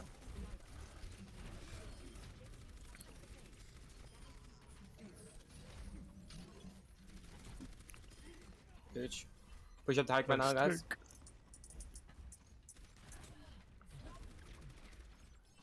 Lucky pull. I would probably shield it a little closer so you can peek around the corner, but you have ult sword, so you don't really need the ult chance. That was early. Not sure about that. Widow behind. Wait up, pull. Baldur's in the back too. Ooh, an achievement. Halt state.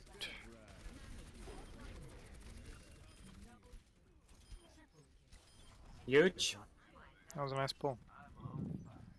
Although, if your McCree coordinated earlier, you could have coordinated a pull in high noon, but that's fine.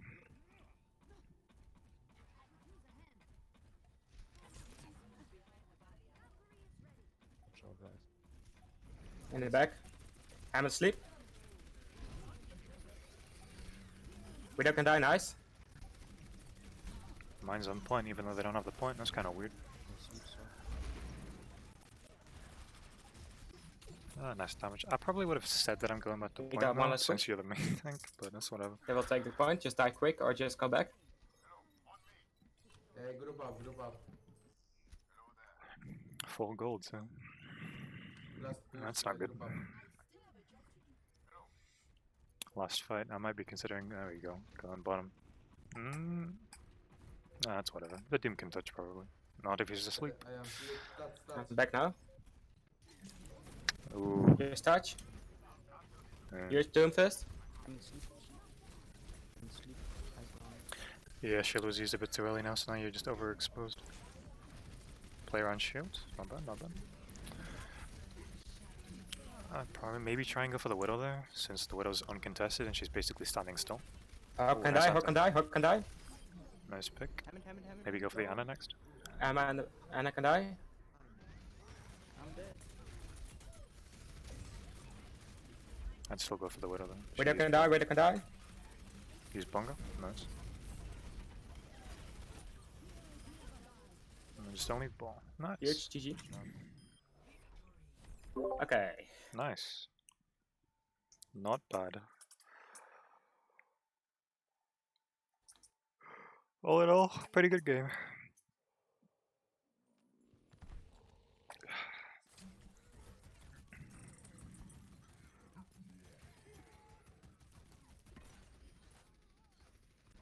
Okay. Was forced to play a reset, but okay. Do you want me to review that? You've watched it, so actually you Yeah, Did but I you gotta see what I like did break wrong, it down actually? though, you know? Can you send me the code? Oh, sure. Yes, of course. Career profile. Replies. Share. Creating link copy. And that's paste.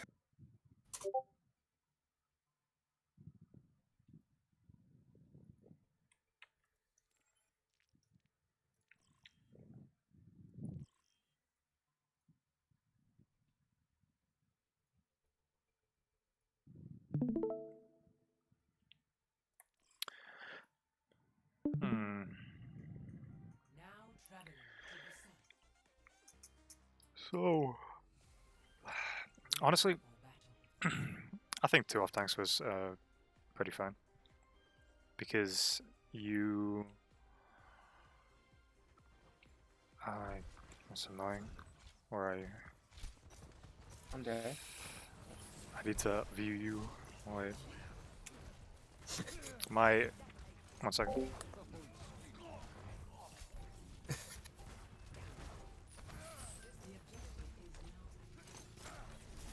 Nice, you get a kill punch. Oh, he's back.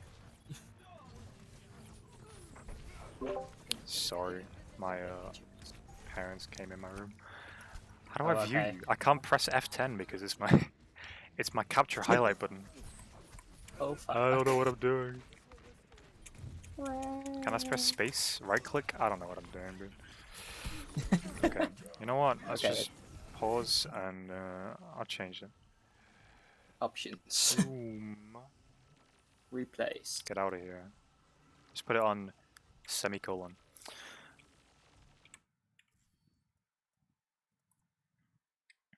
There we go. So One. cool. Capture the objective.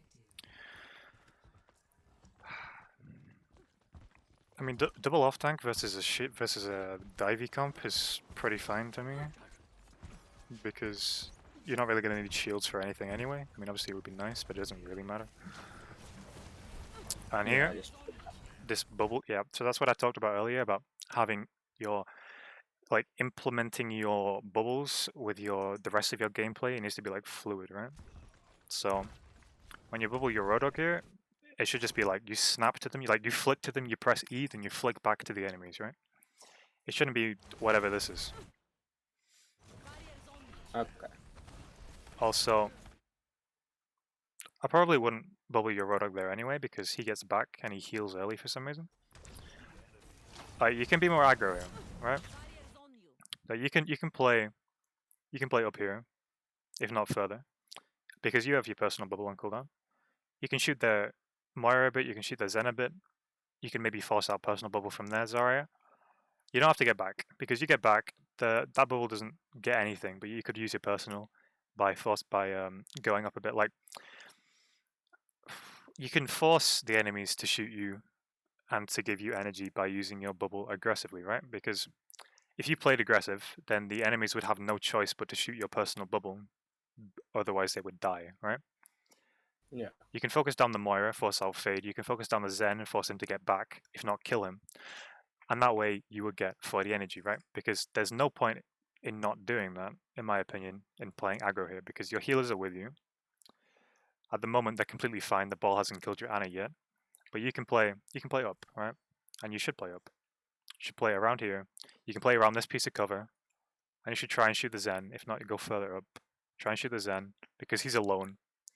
And there's little peeling that the Moira can do, especially if the Moira has to fade out. Like if she goes that way to fade out, then the Zen's just alone and you can shoot him down. And that Zarya will shoot you if you use personal here.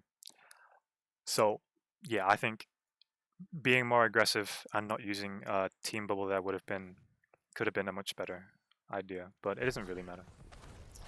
Also here, I would keep an eye on where the ball is, because I think, yeah. So tab is useful. Tab shows you what they're playing. I would think, hey, they're running a bit of a divey comp. I should probably save my team bubble for the backline, right? Because they dive on your supports, and I think that's what ends up and they get killed because of the lack of peeling, right? So you have your team bubble on cooldown. The Zen ends up dying a couple seconds before, and whoa. And the Ana gets killed by the ball at some point as well. This coordinate... That focus under the Doomfist was fine. That was a good bubble from the enemy Zarya. See, here, that's when the ball starts to shoot your Ana. Who did you use team bubble on? The Warlock. So yeah, like I said earlier, using bubbles should not just be about getting energy. It should be about saving people, right? Because you should be looking around and you should be seeing, hey, the only tank that I can see right now is a Zarya, so clearly they have some tank in the backline, or on a flank somewhere. And that's why ends up getting Uranic here killed, because you end up being like 1 second off cooldown for your team bubble. Yeah, about 1 second off, because you bubbled your Roadhog early and you didn't get the cooldown in time.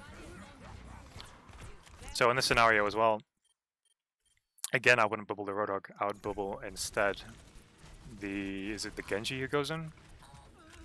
I think it is, yeah. Yeah, so the Genji is his dash, he's over here, he's on the Moira.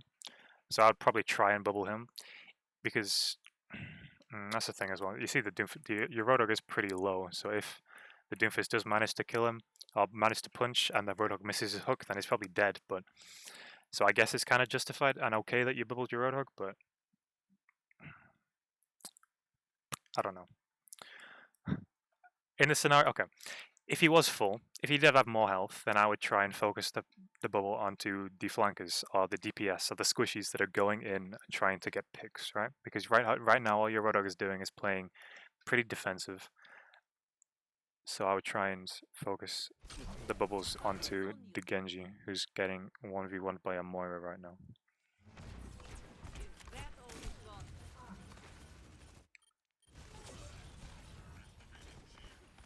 So now you're just kind of walking around, not doing much.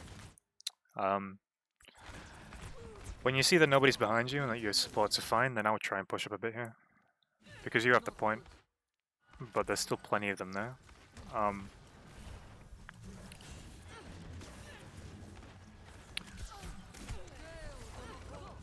That was a nice team bubble, I guess. I use personal, yeah. That's all fine. I don't think there's much you could have done there. Because I didn't even see that Doom, to be honest. And yeah, Uranic gets picked up early as well, which is unlucky, but it's all fine. I think it's all fine. That was done as basically as well as you could have done, apart from those occasional team bubbles onto the Roadhog that weren't entirely necessary. But all in all, I think that was pretty okay.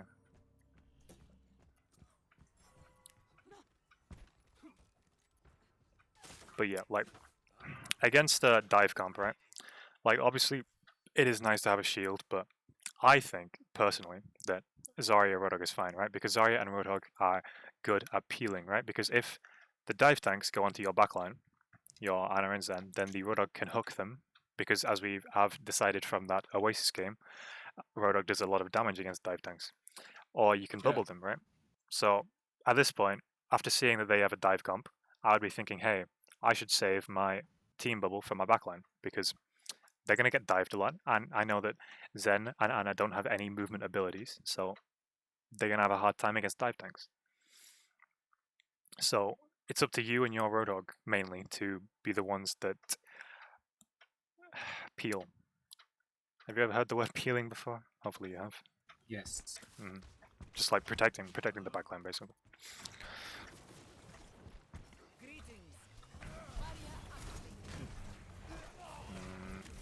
Did he kill someone? No. So here, I think that bubble was fine. Obviously the Doom didn't go for you because you bubbled early. Like, I might try to wait a bit and try to, like, again, mind games him. Like, make him think that you either don't have personal or something, so that he'd be more likely to go to you, because when he goes in, he punches your McCree, and then McCree gets one, and then their McCree, who's over there, goes and kills him. So you could have tried to maybe wait a bit before popping your personal there, but again, that's pretty okay. Because now in this scenario, yeah, so you get booped in by the ball who is somehow behind you. Where's your Roadhog? Oh, okay. So, and then you get pretty low, but your personal's on cooldown because you used it a little too early.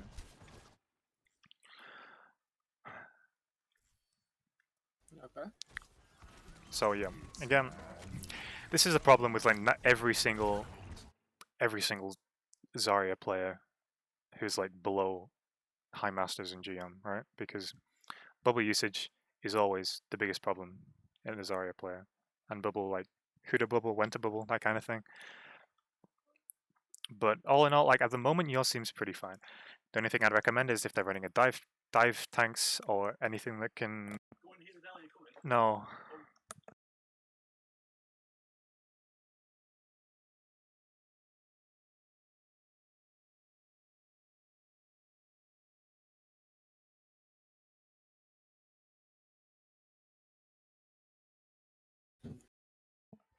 honestly.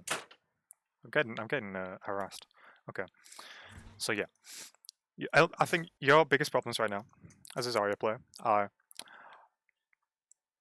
not bubbling your backline when you need to, and not being aggressive when you need to, or when you should be, right? Because you can be really aggressive with Zarya with your personal bubble and force them to damage you because it's either a choice of giving you 40 energy or them dying, right? So I think those are the only issues, right? You need to be more aggressive when you've won a fight, and you need to have in the back of your mind if there's any chance of your backline dying somehow, or the enemy's getting a pick on a squishy, then you should be thinking, hey, I should save team bubble for that. I think those are your only major issues at the moment. Everything else is like small. That was a nice pick. For some reason, your Zen or your Genji, that's the one. Your Genji goes in here and blades without nano. You bubbled your Zen there, which is completely fine. That's a nice bubble because the monkey was trying to focus him down. Then you didn't say anything, so that's why I actually asked why the fuck are you using blade? Where is your Ana here?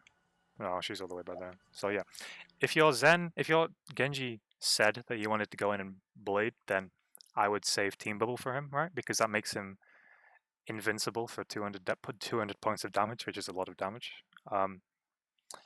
So yeah, that's another important thing, right? If he's saying in voice channel that that he wants to blade this, then you should be thinking, hey, I should save team bubble for him, right? Because that means he can't get damaged. Obviously, they have trans, and it doesn't really matter. If he got nano bladed, then they would have been a lot better, but it's not that bad. I don't expect flat Genjis to actually one-shot combo during in the blade. With nanobots. Your Doom gets aggressive there, so that's completely fine.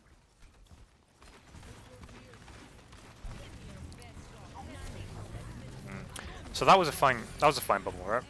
You see that the monkey's jumping in. I don't know if you bubbled the Roadhog because you missed the Ana or because you wanted to bubble the Roadhog, but in my opinion, yeah, you should have bubbled the supports, but it's honestly completely fine because I missed Ana. alright, that's fine. Because the Roadhog is still with them, right? The Roadhog is there to peel, right? The monkey jumps in. Hopefully, okay, no, well, the Roadhog just ignores them, but that's a fine bubble because you're still protecting your backline even if you did hit the wrong person. In a better world, your Roadhog would have stuck with the supports and killed this monkey because that's basically his job. He just deals a lot of damage, and it would have been good practice. But again, as great as this engagement is, your backline is still getting kind of bullied by these dive tanks. By this point, you had Team Shield on off cooldown. Did you? Let's check. So 3 seconds, 2 seconds, 1 second. So yeah, here, I would be thinking, hey, who is this ball shooting? Oh, he's shooting my Ana? Oh, I should probably bubble my Ana then, because you have Team Shield on cooldown, or off cooldown, rather. So if possible, I would try and flick up to the Ana and try and bubble her, but that's whatever. You said to point out every single little thing about your Zarya play, so I'm being like kind of incredibly in detailed, but Just go ahead. Just do it. I think you still win this fight, don't you? Oh yeah, the ball gets out as well, which I think is crazy. So yeah, here again, the ball's playing around cover, so I try and throw some right clicks in there because there's not much else you can do, right? Because right clicks are more reliable with getting splash damage if an enemy is behind cover or something, or you just can't hit them. Not sure you need the personal there, but it's fine because you have the point.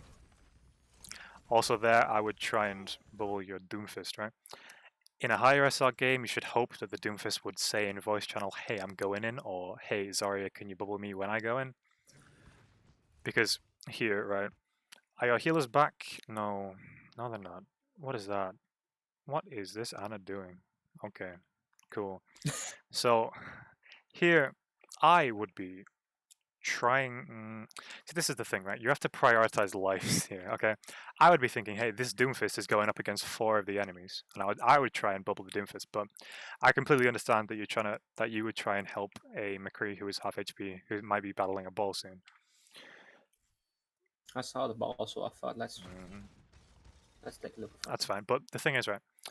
Okay, the ball doesn't go in. The ball is just hanging out here, and by the time like Yomakri is already in the back, he's already got the mini, and he already has line of sight onto the healers. So if I were you, I'd completely forget about that, right? Because Yomakri is perfectly fine, right? And the ball's not doing anything. It's not engaging. He's just sitting there. So what I would do is I would look over to this Doomfist, who you know is up in the front lines and is battling 4 of them. Wow. What is wow? So yeah, I would ignore this McCree, and I would just look to the front line. Because you know that your backline is fine, you know that nobody's diving them because the ball's over here, and as far as you know, the other tanks should be over here. So I would try and bubble the people in the front line. Okay. So yeah, your Doomfist starts dropping back because they start pushing in. And your healers aren't quite back yet, which is all fine. Oh, I need a drink. Give me a second. Okay. So that's fine. There's nothing you can really do against a full HP ball with 0 energy. Besides Did your farming, Lucio? Did the Lucio get shot by the McCree there? Yeah, I think he did. Okay. See, now that was a lucky bubble, right? Let's be honest, right? I don't think yes. you intended to save that No. Lucio from the high noon. But that's Not from completely fine. behind me, but from going in, actually. No, no one was left. So now I'd start getting back. You're 1 down, but your hog is kind of popping off, so maybe not. Starts to get chaotic. So yeah, all in all, I think it's fine. I think, again, your only issues on Zarya are your bubble usage and your right-click melee. Like here, that Moira fades right into you, right? So no matter how much HP she is, it's going to be worth right-click meleeing her, okay? That would be prime right-click melee opportunity right there. Like, you see, she's right there. You should right-click melee as soon as you see she's in front of you. She does anyway, pretty fast, but it's fine. Do you want me to go over the Orisa gameplay as well or not? Are you gonna? Hello? Hello? Yeah, your internet fell away on mine. I don't know what. Do you want me to Yeah, go I over can the Orisa gameplay? Yeah, sure. Cool. We have still time, so. So yeah, here on this map, it's probably a better idea to run a shield tank because they shouldn't really be playing dive on mecha base. I don't know why they are, but mecha base is a lot more close quarters. So Ryan Zarya is really popular here. Double shield is really popular here. So yeah, playing a main tank is a pretty good idea. Yeah. Also right side. I mean, I think it's fine. Usually teams try to go left side, up onto the high ground. Yeah. I know, but I saw my team standing on the right side. I thought, okay, I'll just go with it. I think it's fine. Because you can do some pretty reliable long-range damage. That's an unlucky pick. Okay, so here you're 2 down. I'd probably play back a bit. Where are your healers? So, do you have any healers? There are heals. Where is your Anna? Oh, she's on the low ground, okay.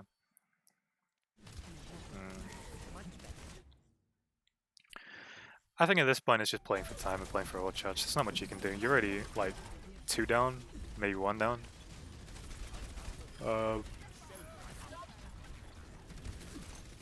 Also here, okay. So Orisa is a big counter Doomfist, right?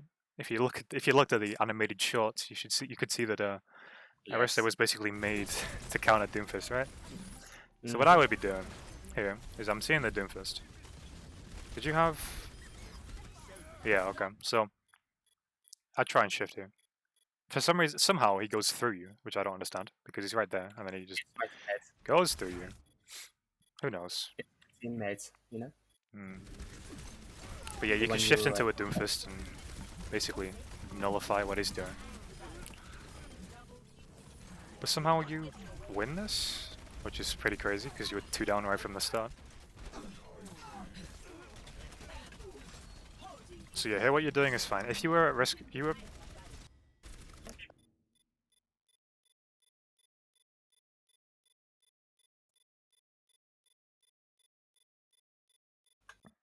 Okay. So you're at risk of dying here, alright? Because you get Yes. to like 150 HP, so I'd probably cycle another shield cooldown. Because I think you have shield by the time that you push up here, pretty much. Yeah, so you get flashed, so I'd just basically drop a shield at that point. Rather than running back to where your shield is, I just plop one down there, and I can just play around it on this side, right? Because I don't know you don't know who's up there. It could be anybody. It could be all 5 of them. So I just drop a shield there. I'd play around it, and I'd hope that you don't die, right? Because by the time that you run back to your shield from over here where you got flashed and you got antied, then you could have died. You got pretty low, so I'd recommend just dropping shield as soon as you get it in that situation, because you don't know what's happening, and you might end up dying. Somehow you don't die. Somehow the McCree doesn't focus you down and deal that extra 150 HP, but that's whatever. Here, yeah, I'd play back for a second just to get the heals, and then I'd try pushing up, which you did fine. Apart from playing up a little too early, it looks like, since yeah, you didn't get the heals quite.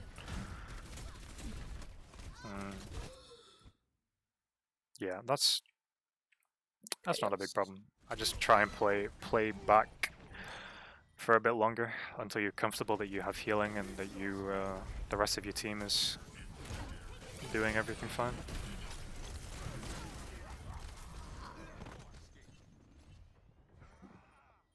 So here I think you lose the fight and you just die on point. Do you use shield here? No, okay, that's fine, yeah. That's all fine. I think your positioning here is good as well.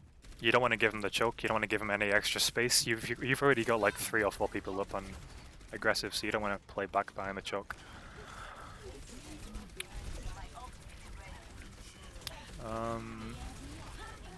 You can also pull against the Doomfist punching, and that can usually help them as well. Or usually like help to stop them doing much. A lot of things are going on here, it's kind of hard to track. But I think what you're doing is generally okay. That was a fine shift and a fine pull, I think.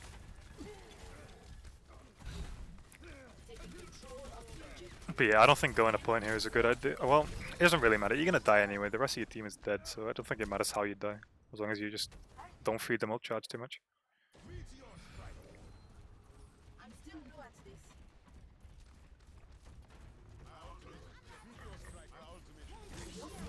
So that was a nice pick. And that was a nice denial of res. I don't know if that was intentional, but using the shield there and pushing all the way up stops them from having any chance of resing their Roadhog.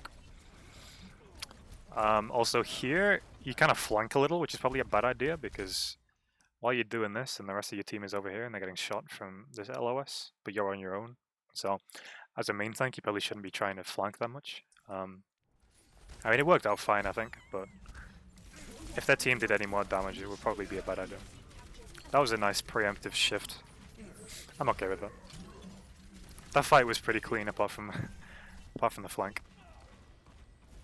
Okay. Oh yeah, and here I would shield a bit further forward so you can peek around the corner without taking damage. Yeah. Also, that bongo is incredibly early and probably unnecessary. Like, that bongo basically does nothing, right?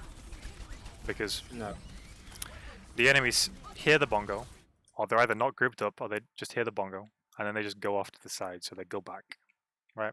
Like, it's good in playing for time, but it's not good in, like, actual getting damage done. Also, for some reason, your McCree ults here. Like, if he coordinated, he could have said, like, hey, Arissa, can you pull them main so I can ult? Because it's 4 of them here. You do pull them, but it's a tiny bit too late because you weren't coordinated enough with the McCree. He only gets the Mercy kill with the High Noon, but he could have gotten all 4 of them with the High Noon. He does kill them anyway because he has Nano, and not many of them are there, but would have been easier, you know, if he called in voice. So at this point it's fine. I would probably try and reorient the shield so that it covers the choke and you can look down there without taking damage. But that's whatever. That's just a small thing.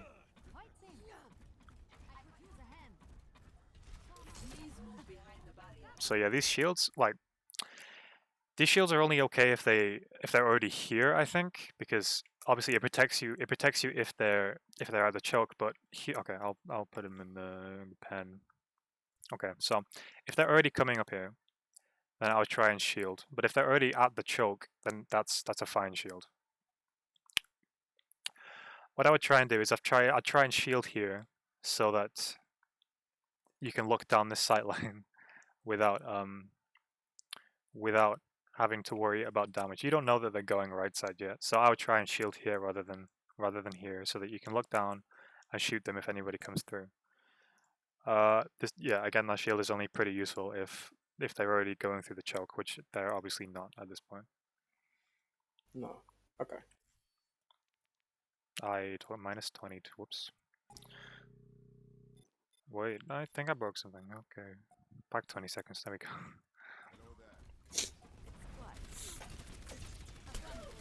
So waking up that ball probably isn't the best idea, but that's whatever.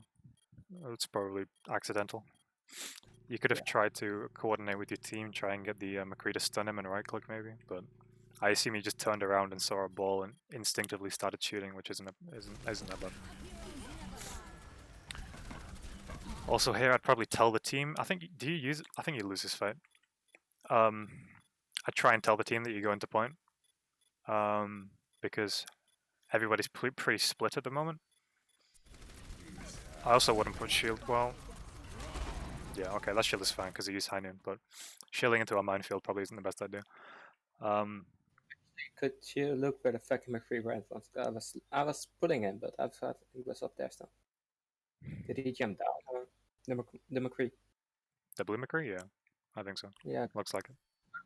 Yeah. I can try to. So that's whatever. At 99%, you just want to die on point. You don't want to give him too much ult charge or stagger yourself like that Ana is. So yeah, that was pretty okay. I think the problem in that fight was splitting up too much, I think, or like letting them go in too far and letting them get behind you a bit. Which is unavoidable. You still win the fight, not win the round.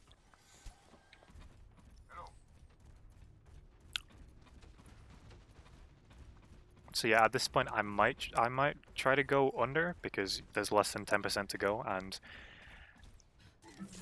it might be bad. It might be hard for them to touch. Gotta say, it was pretty sweaty at the end. Also, this shield was used too early because now you're on the point, you're half healthy, and you don't have shield, and you've already used shift. So I wouldn't recommend using shield that early. Also, I might try and kill the Widow here because the Widow is stood still. She's half HP. She's uncontested. Your Doomfist can't really do anything against her. I don't know where your Doomfist is gone. But your McCree might be able to, but I don't think he's focusing her right now because of that. He can't even see her from here, I don't think. So what you can do is you can just play around shield and try and like focus her down a bit. So she either has to fall back or she has to die. Right? Because what are you going to do against a bull and a Roadhog? Probably not much since you're an Orisa. So what I just try and do is try and focus down that Widow a bit. Since she's already, like, what, 80 HP? I don't know. And then in the meantime, you can let your team focus down the tanks.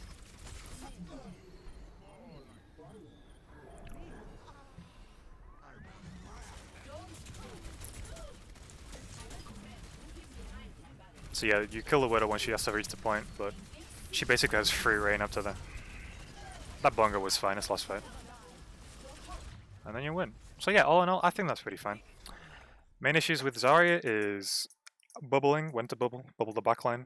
And main issues with Orisa, I think, is probably just shield usage. But all in all, I think that's pretty solid. Okay. I've been recording on OBS. If you'd like, I can put this on like my personal YouTube channel if you'd like, and so you don't have to remember everything. Yeah, sure. Cool. All right. I think that's about it. You got anything else to add, or anything else you want to do for the next 10 minutes? Not really. Cool. All right. Well, what do you think? This has been my first coaching session. I thought that went pretty okay. Nice. All right. Cool. I will. Like, it's my second time I got coach, so. Nice. First time was with Bad Rabbit yesterday. All right. So.